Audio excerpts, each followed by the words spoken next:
A great way to gauge students' understanding of digital citizenship skills is through an assessment.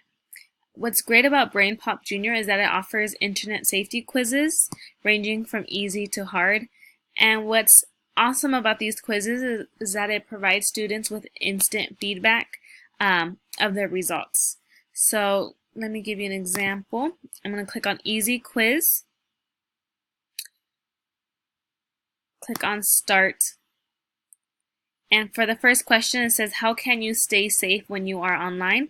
Let's say if I click the first one, it shows me instantly that that's incorrect. So I can keep going through until I find out what the correct answer was.